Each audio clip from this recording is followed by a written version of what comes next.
Today, we're talking about 10 turn-based games with stories perfect for a Netflix show. Not ranked, not exaggerated, just games that already feel like they were written in seasons. If you're into story-driven RPGs and you want more adaptations that actually respect the source material, hit like, subscribe, and let's get into it. Let's start with XCOM. If you want a show built on tension and consequence, this is it. XCOM works because the commander isn't a superhero. They're a decision maker under pressure. Limited intel, limited time. Soldiers who can die because you miscalculated one move. In Enemy Unknown, you've got global panic, governments pulling funding, regions demanding protection. Every episode could follow a squad on a mission. Tight, tactical, high stress, then cut back to base where the real damage shows up. Injuries, PTSD, political fallout. Then XCOM 2 flips the angle. Now Earth's occupied. You're not defending, you're resisting. There's propaganda, underground cells, civilians who don't even know you exist. The drama writes itself because nobody is safe. A bad decision costs lives. Even a win feels messy. That's prestige TV territory. Next up, the Banner Saga. This one already feels like a limited animated series waiting to happen. The entire story is basically a slow retreat. Civilization is collapsing, the sun has stopped moving, and leadership isn't about speeches, it's about rationing food and keeping morale from breaking. What makes it perfect for streaming isn't the combat, it's the road. People argue, they get tired, they lose hope. Every decision you make shows up later when you're already low on resources. And here's the thing, the cast can change. Characters can die, others take over. The story doesn't collapse because it's about endurance, not one chosen hero. If an adaptation keeps that painted, Nordic-inspired aesthetic and lets choices actually hurt, this could be a bleak, character-driven season that doesn't need massive CGI battles to hit hard. Now let's talk about Final Fantasy Tactics. If TV writers say they want political fantasy, this is the blueprint. This isn't just knights and magic, it's class conflict, religious manipulation, nobles using war as a tool, history getting rewritten in real time. The war is the backdrop, the real story is about who controls the narrative and who gets erased from it. Ramza works as a lead because he's not chasing power, he's watching how power actually moves. Quiet betrayals, deals made in shadow, people turned into symbols for convenience.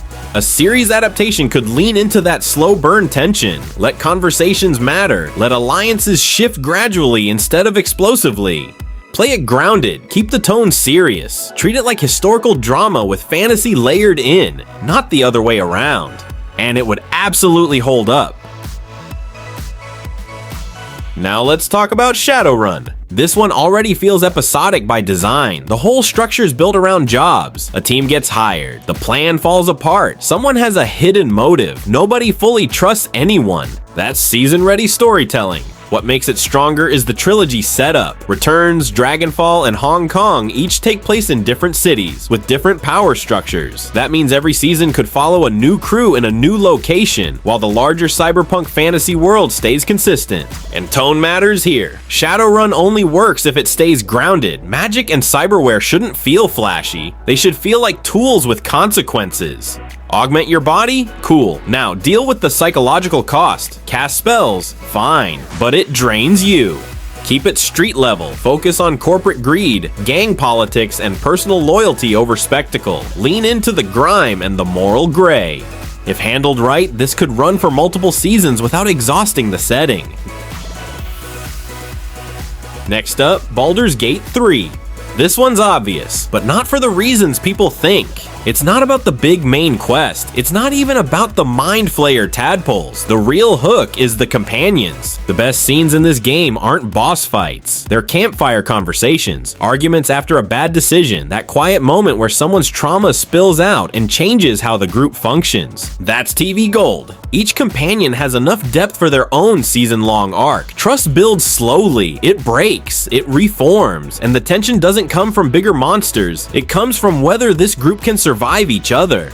An adaptation works if it treats combat like punctuation, not the main event. Focus on relationships. Let choices fracture the party. Let characters clash ideologically.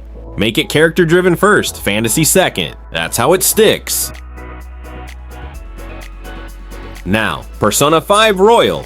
This game is practically structured like a TV series already. It runs on a calendar, clear arcs. Each palace is a self-contained case with a villain, a theme, and emotional fallout that carries forward. But here's what an adaptation can't rush: the daily life. The reason Persona works isn't just the flashy heists, it's the downtime, school, awkward conversations, building friendships one small interaction at a time. That rhythm is what makes the supernatural hit harder. The palaces aren't random dungeons, they're manifestations of real-world corruption. If a show keeps that balance, slow character development mixed with psychological drama, it could land as a tight, stylish, character-focused series without feeling like an action montage every episode. Let the relationships breathe. That's where the weight is. Let's talk about Chrono Trigger. Time travel stories usually fall apart because they get messy. This one doesn't, because it's not about gimmicks, it's about consequences. Every era you visit has its own tone, its own problem, its own emotional weight. But what makes it perfect for a series is how everything circles back. Change something in the past, you see the ripple later. Save someone, it alters the future in ways you didn't expect. That structure fits TV perfectly. One episode lives fully in a single time period. Clear goal, clear stakes. Then the emotional fallout carries into the next arc. And the cast, they aren't passengers. They grow because they literally see the outcomes of their actions across timelines. Treat time travel like responsibility instead of spectacle, and you avoid the usual chaos these stories fall into. Handled with focus and discipline, this could be layered, emotional, and surprisingly grounded for something that spans centuries. Now Mutant Year Zero, Road to Eden. This one would work as a tight, atmospheric survival drama. The Ark is your fragile home base. It's political, it's desperate. Resources are thin, leadership isn't stable, and every trip into the zone feels like something you might not come back from. That's tension. The world is quiet and decayed. Abandoned highways, rusted structures, overgrown ruins. A show could lean heavily into scouting, stealth, and the slow build before violence hits.